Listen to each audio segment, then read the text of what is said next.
अस्सलाम वालेकुम। मैं हूं नूरुल आरफीन सिद्दीकी और आप देख रहे हैं आरफीन नामा। गुज़िश्ता 2 रोज से कुछ ऐसी नाकाबिले हज़्म, नाकाबिले बर्दाश्त आवाजें सुन रहा हूं कि बर्दाश्त करना अब किसी तौर मुमकिन नहीं रहा। इसलिए अब 2 रोज के बाद जाकर के मैं उस मौजू पे बात कर रहा हूं जो हर तरफ अभी तक जुबान ज़द-ए-आम है। बड़े चर्चे हैं आर्मी चीफ सैयद आसिम मुनीर साहब के पाकिस्तान की कारोबारी शख्सियात से, बिजनेस कम्युनिटी से मुलाकात के। हर तरफ से सुभान अल्लाह माशाअल्लाह की सदाएं सुनते सुनते जब कान पक गए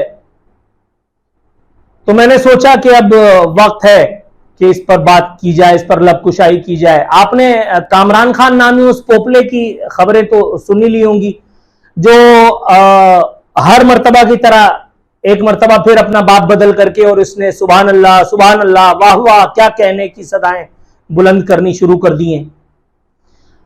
जरा अपनी याददाश्तों को खंगालिए। मुताद्दिद मर्तबा आपने जलबाजवा के दौर में इसे खुशामदी किरदार, इसे कार्टून कैरेक्टर की मुख्तलिफ खबरें, मुख्तलिफ ट्वीट्स, मुख्तलिफ बयानात, मुख्तलिफ प्रोग्राम देखे जिसमें इसने 5th जनरेशन वॉरफेयर के जलबाजवा के कैरेक्टर के जलफैज हमीद की करिस्मेटिक इन्वर्टेड कॉमास में पर्सनालिटी के कुछ ऐसे ऐसे पहलुओं से हमें रूशनास कराया जो उन बदबख्तों में कभी थे ही नहीं। ये इतना बड़ा पाखंडी और आदि मुजरिम है ये पोपला कामरान खान का, ये एस्टेब्लिशमेंट का पाला हुआ, ये मलिक रियाज का परवरदा, ये खुदादाद कॉलोनी पे फटफटी लेकर के और मोटरसाइकिल पे जाता था लोगों को ट्यूशन पढ़ाने के लिए और उसके बाद फिर किसी से इसकी याद अल्लाह हो गई और यूं उसकी लैटरी निकल आई और उसके बाद आपको तो पता है कि फिर ये कहां से कहां तक पहुंचा। 1 महीने की छुट्टियां हर साल गुजारने के लिए ही अमेरिका जाता है और अमेरिका में भी सुना है कि उन लोगों का मेहमान होता है। आपको याद होगा कि इमरान खान के गुज़िश्ता दौरे हुकूमत में ये कभी अपने ड्राइंग रूम में बैठ के पाकिस्तान में तेल के कुएं दरियाफ्त करवा देता था, कभी अपने घर से बनाए जाने वाले वीलॉग्स में ये पाकिस्तान में मादनियात का कोई ऐसा जखीरा बरामद करवा देता था कि जिसके बाद पाकिस्तान पूरी मुस्लिम उम्मा की न सिर्फ क़यादत संभाल लेता था बल्कि इमरान खान के अमीरुल मोमिनीन बनने में कोई कसर बाकी नहीं रह जाती थी। लेकिन हुआ क्या, आपने देखा, मैंने देखा, हम सब ने उसको भुगता। जब इसको इशारा होता था ये इमरान खान के लिए जो है वो भौंकना शुरू कर देता था, जब इसको इशारा होता था ये इमरान खान के लिए प्रोग्राम करना शुरू कर देता था, जब इसको इशारा हुआ इसने इमरान खान के बारे में ऐसे ऐसे फनी, मैंने उस पर बाकायदा आरफीन नामा में बात की, मैंने उस पर अपने साबिक इमरान चैनल बोल पे प्रोग्रामात किए और मैंने इसका नाम लिए बगैर पोपला पोपला पोपला कह करके मैं इसके बारे में बात किया करता था। सबको पता है मैं कामरान खान को पोपला कहता हूं, सबको पता है मैं इमरान रियाज खान को तोतला कहता हूं। मैंने इस पोपले के कई ट्वीट्स दिखाए कि जिसमें ये आमन्ना सदकना वारी सदके कर रहे होते थे इमरान खान के। मैंने इसके कई ट्वीट्स दिखाए, इसके कई बयान सुनाए जिसमें ये इमरान खान को चेतावनी दे रहे हुआ करते थे। और उसके बाद जब बाप लोगों ने इमरान खान को लात मारी तो जाहिर है कि इसका तायब होना तो बनता था। अब एक मर्तबा फिर यही कामरान खान आर्मी चीफ के वारी सदके जा रहा है, उनके इकोनॉमिक विजन से हमें आगाह कर रहा है। भाई पोपले कामरान खान, मुझे जरा यह बताना, तू उस वक्त अच्छा खासा खा कमा चुका था जिस वक्त मैं चड्डी में घूमता था, लेकिन फिर भी मेरे सवाल का जवाब तुम्हारे अब्बा कब्र से उठ करके आ जाएं तो भी नहीं दे सकते। तुम्हें बनाने वाले एस्टेब्लिशमेंट के कैरेक्टर्स भी अगर 10 दफा मर के पैदा हो जाएं तो इस सवाल का एक जवाब ला दो, मैं अपना नाम बदल लूंगा। और याद रखना मैं शहबाज शरीफ नहीं हूं।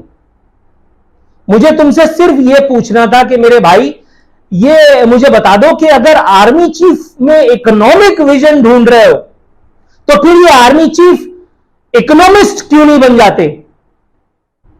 पाकिस्तान में ही ऐसी ब्रीड क्यों पाई जाती है? पाकिस्तान में ही ऐसा पानी क्यों पाया जाता है? ऐसी फजा ताबनात क्यों पाई जाती है कि हमारे आर्मी चीफ्स, उनको एक्सटेंशन भी चाहिए होती है, उनमें इकोनॉमिक विजन भी होता है। जनरल बाजवा का भी तो इकोनॉमिक विजन था, याद है? अभी तक हम उसके डसे हुए हैं।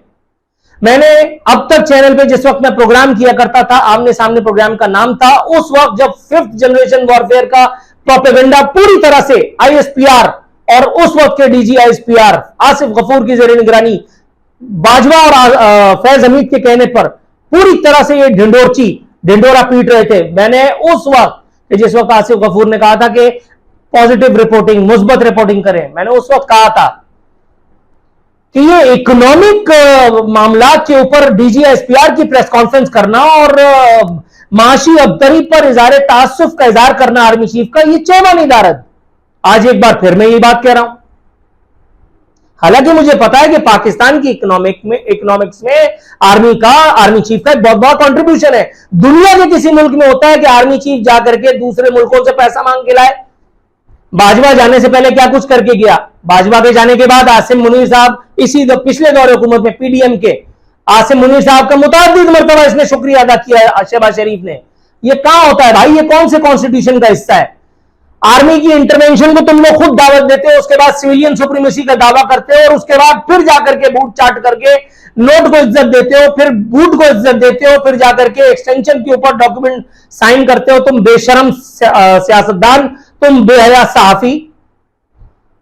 2 दिन से सुभान अल्लाह माशाअल्लाह कोई बदबख्त, कोई हरामखोर, कोई ये नहीं पूछ रहा कि अबे भाई आर्मी चीफ का अगर इकोनॉमिक विजन होता है तो फिर इकोनॉमिस्ट इस मुल्क में क्या सारे मर गए? और अगर कोई एक आदमी, कोई एक फर्द वाहिद के जिसका इकोनॉमिक विजन इतना जबरदस्त है तो उसको गवर्नर स्टेट बैंक होना चाहिए था, ना कि आर्मी चीफ। मुझे मालूम है पाकिस्तान में किसी मां ने ऐसा लाल लब तक नहीं जना जो इन सवालों को न सिर्फ सोचे बल्कि पूछ भी दे। मैं कर रहा हूं, मैं तो पागल हूं ना, मैं तो क्रैक हूं, मुझे तो छूट है, मेरे पास तो लाइसेंस है, तो मुझे ही पूछ लेने दो। मैं ये पूछ रहा हूं। और ये मीडिया, ये बेशरम मीडिया, मैंने नेशनल टेलीविजन पे, बोल टीवी पे, जब मैं इमरान डू उस चैनल पे नौकरी करता था, तो मैंने उससे पूछा था, अपने एक को एंकर से, मैंने कहा भाई मेरे ये बताओ, ये तुम इतनी देर से कह रहे हो कि आर्मी चीफ ने बाजवा के दौर में कि आर्मी चीफ ने जो है वो महाज जंग पे जवानों के साथ दिन गुजारा, तो ये आर्मी चीफ किस मर्ज की दवा होता है? उसका काम तो वही होता है ना महाज जंग पे। आर्मी चीफ को सिविल सर्जन तो है नहीं कि जो जाकर के पिम्स में फोटो सेशन करवाए। ये हमारे यहां खबरें भी अलटप चलाई जाती हैं। आज सुबह एक बड़ा लतीफा हुआ, आज सुबह बड़ा जबरदस्त लतीफा हुआ और मैंने उसी वक्त सोच लिया था कि आज के वीलॉग में ये बात जरूर करनी है। मेरी बेगम ने अखबार पढ़ते हुए मुझे बताया कि आईएसपीआर आज 6 सितंबर है, शायद कोई तराना लॉन्च करे। फिर उसने मुझसे पूछा, मैं चुप रहा, फिर उसने मुझसे पूछा कि ये आईएसपीआर का काम क्या होता है?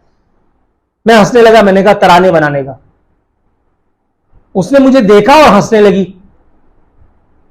फिर मैंने उसको बताया आईएसपीआर जो है वो पब्लिक रिलेशंस डिवीजन है, पब्लिक रिलेशंस विंग है ऑफ पाकिस्तान आर्मड फोर्सेस। लेकिन बातों बातों में, रवा रवी में, क्या ये सच नहीं था? हमें दुश्मन के बच्चों को पढ़ाना है जैसा नजरिया, ये आप ही ने हमें बताया था ना, क्योंकि आपके बच्चे महफूज हैं, हमारे बच्चे गए तेल लेने। भाई ये मतलब मुझे आसिम मुनीर साहब से कोई शिकायत नहीं है। यहां बिल गेट्स आया और आकर के बाजवा की दरे दौलत पे जाकर के लेट गया। मैंने नेशनल टेलीविजन पे उस वक्त पूछा था, भाई ये क्या हो रहा है? कोरोना के नाम पर दी जाने वाली इमदाद और पोलियो प्रोग्राम के हवाले से वो बैठ करके बाजवा से बात कर रहा है। बिल गेट्स, माइक्रोसॉफ्ट, उसका क्या लेना देना बाजवा से? बाजवा कंप्यूटर खोल के बंद कर सकता था, बाजवा को कंप्यूटर के बारे में बुनियादी मालूमात भी थी, मगर बिल गेट्स को पता था पाकिस्तान का सबसे बड़ा स्टेक होल्डर कौन है, इसलिए वो सही जाकर के भिड़ा था। आप यहां देख लें, मामूली मामूली सिफारतकार, 2-2 पैसे के मुल्कों के सफीर, वो जाकर के आर्मी चीफ से मुलाकातें करते हैं। यार ये कहां है? ये कहां होता है? ये सिर्फ इस मुल्क में होता है।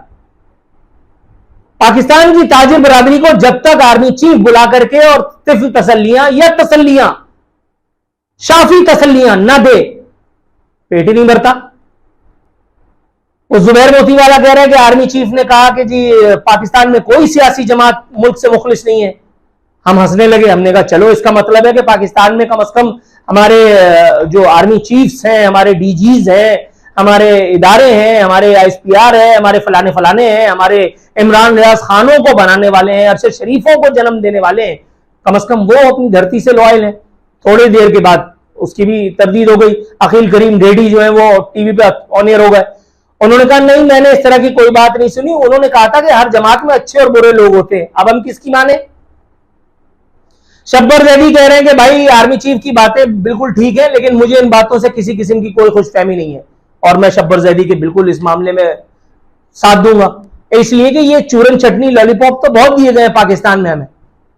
25 अरब डॉलर वहां से आ रहा है, 25 अरब डॉलर वहां से आ रहा है। फिर ये पूछना था, ये साले वजीर आजम या किस मर्ज की दवाएं, इनको मालिश वालिश करने के लिए रखा होता है, ये क्या मतलब दुनिया को मुंह देने के लिए होता है? भाई यहां डिक्लेयर करो ना यार। मतलब मैं सबसे पहले, ये बात मुझे वीडियो के पहले कहनी चाहिए थी, लेकिन बहरहाल जो लोग सुन रहे हैं उनको बहरहाल वो वीडियो पूरी सुनते हैं, मुझे अच्छी तरह से पता है, तो मैं उनके लिए ये भी बता दूं, मैं जाती तौर पर पाकिस्तान में डिक्टेटरशिप के होने का हामी हूं।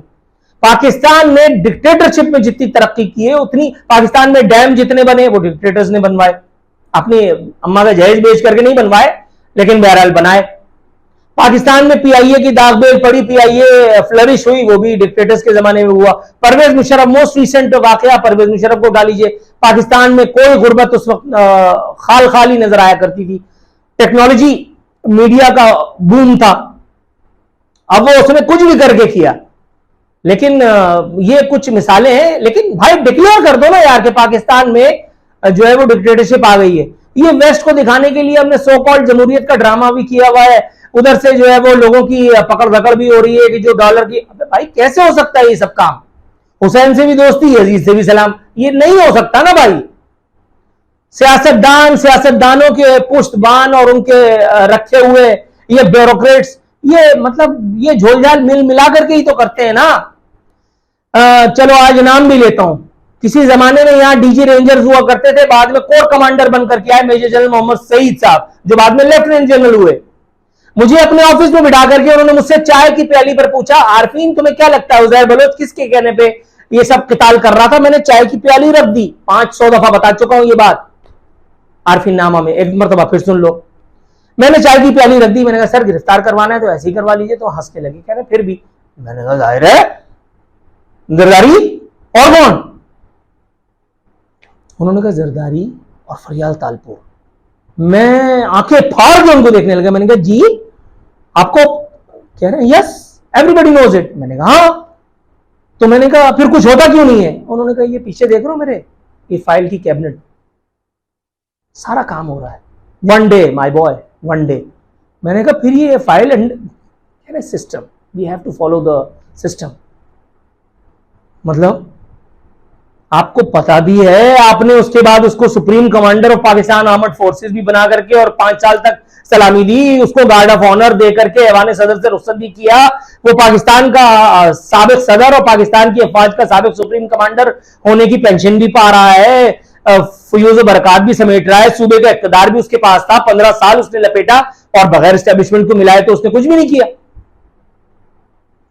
तो फिर ये कैसे होगा, कैसे होगा? और फिर अगर जरदारी और जरदारी के अहले खाना या फलाना या डिमकाना या नवाज शरीफ या कोई भी या इमरान खान, आप इनको सजा दे रहे हैं, तो भाई फिर ये इनको, इनके पुश्तबान जो हैं, इनके चलाने वाले, इस कठपुतली तमाशा के रचाए जाने वाले ये जो फौजी कैरेक्टर्स हैं, फिर इनको कब तब्बू करेंगे आप? इनको कब सजा देंगे? इसकी खबरें नेशनल टेलीविजन पे कब चलेंगी?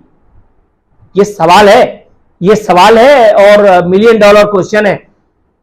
मुझे आर्मी चीफ की मुलाकात से कोई तकलीफ नहीं, मुझे तकलीफ है तो इस मीडिया की दादो तहसीन से, जो दादो तहसीन हर मर्तबा हर गद्दी पे बैठने वाले आर्मी चीफ या चीफ जस्टिस के लिए वाह वाह वाह वाह वाह वाह करता है, मगर सवाल नहीं उठाता, वो काम नहीं करता जो करना इसका बुनियादी फर्ज है, जैसे ये मीडिया, ये बेशरम मीडिया भूले बैठा है।